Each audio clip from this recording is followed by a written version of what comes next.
finding the right opportunity, right? So finding the elusive good one, which by the way, it's out there somewhere and everyone tells me, hey, you be patient, you'll find the good one. That's what you have to do. And I haven't found the good one yet, but how do you go about doing that with 20% of the data? It's about making decision with 20% of the data, but you need a framework. So I'm gonna play on the next page a little bit about what I use as a framework. But really, the message is there's nothing new. There's no new go-to-market models, there's no new ecosystem, there's no new direct versus indirect models. It's all old. What you have to do is learn. You have to be a student in the game, and nothing's new. So you have to learn from those experiences and apply it. From your own personal experience, either large or deep or narrow, but also from your network. Also, I'll say is you gotta read everything. Like I'll point to a couple of different ways. If you hear Jeffrey Moore's words coming out of my mouth, it's accurate. I use different frameworks a lot. Jeffrey Moore's, Christensen's, you go down the path and I'll highlight some of those books I use as frameworks. But you need to basically take everything you know and put it into these decision frameworks. And then it's all about pattern recognition. Because again, it's happened before, so you can make some intelligent decisions by looking at what the patterns are. And the VCs do this very well. They see 3,000 presentations, they know that one's gonna work, that one's not gonna work. Oh, that one, that's interesting, that's a different angle, right? But you have to see enough, and as an entrepreneur or an executive, you don't see enough, so you have to have a way of looking through and use your network. By the way, I always go to my network, wherever I do, and I will also highlight to you, if when you go down your network, I've never gone into an opportunity where a majority of my network told me not to do it. Because it's crazy, that will never work. So just be careful, you have to be thick-skinned when you go back to people, but you ask them questions of, well, tell me more, why do you feel that way, which we'll cover. But you have to have a plan. If you don't have a plan, it's very hard to figure out which opportunity you take. There's a lot of them out there, or you take the first one, but you have to have a plan to go through it. The way I think through the opportunities is making what I'll say is some educated guess, right? So you guess, Ed, that's your framework. But you have to, it's just like science. So I use science metaphors, if you would. You make an educated guess, a hypothesis. I believe this company is gonna do X, Y, Z for these reasons.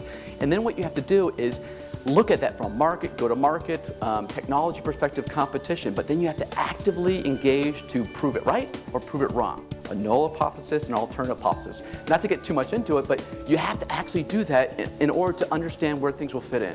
So I make an hypothesis, I always have to challenge it, and that's where I spend a lot of time before I get into companies, working my personal knowledge, the different cases I'm looking at, and the key thing is supporting customer examples or industry's perspective. And I'll give you a couple examples, but how does, hey, that worked for this company in that situation, boy, that's a good supporting case. So-and-so tried that and got slaughtered. That's another case against it. And you do a little bit of Ben Franklin, good and bad. But then you have to take a leap of faith. And by the way, if anyone thinks it's not a leap of faith to jump into a startup, well, it is, because you're really working with 20% of the data, so you have to make that leap of faith.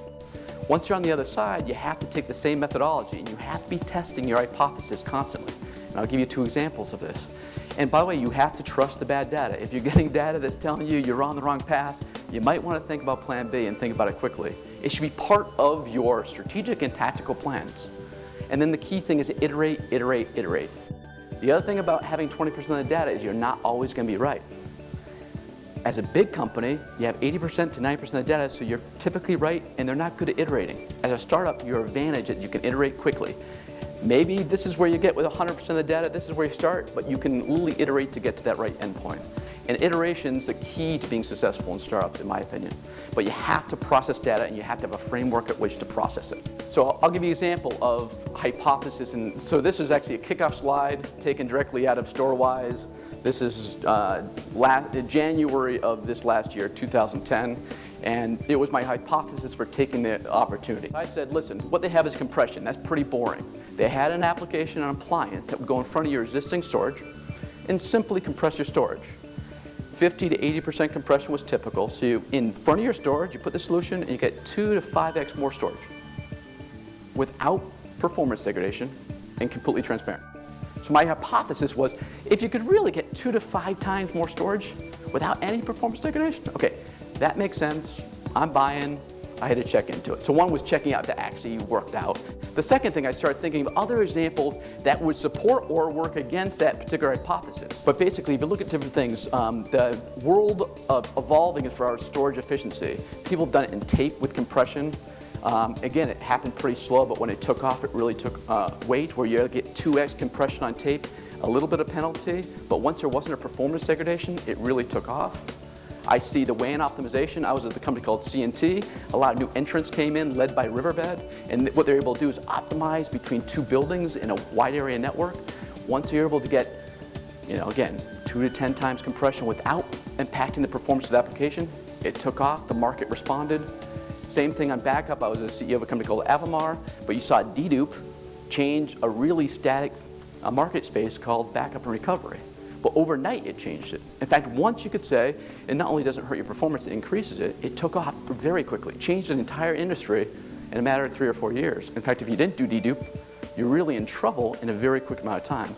So what happens is it supported me. I believe that once people could get the efficiency, they would do it as long as it didn't affect their performance. I also had a couple go-to-market things that also learned from looking at this hypothesis. Each and every case, I knew the questions that were going to be asked. I knew the first 2 questions customers would ask, and I knew what the vendors would ask when I went and engaged with them. First, the customer's going to say, what are you doing with my data? How do I get that back? Why do I know that? Because that's exactly what they asked me back in tape compression. That's exactly what they asked. What do you mean you're not going to send my data over my WAN? How's that going to work for me? Same thing on dedupe. Exact same question would come. Hold on, what are you doing? How do I get my data back? And second thing is, okay, I get it. No way that can be fast. Tell me how it's not going to hurt my performance. So those are the first 2 questions. Third question is from the vendor community. Hey, Walsh, I get it, but that sounds like I sell a lot less. How does that work out for me? But again, you can really turn it, but it was all about having a hypothesis, what made sense. I got a lot of calls. Are you crazy yet? You doing compression? That's not sexy. But what they had was sexy. And by learning and putting different examples behind it from what I knew in my network, allowed me to make that leap of faith. Next one, and this would be an example of hypothesis not working out. It got to virtual iron. At the time, VMware was a $2 billion space.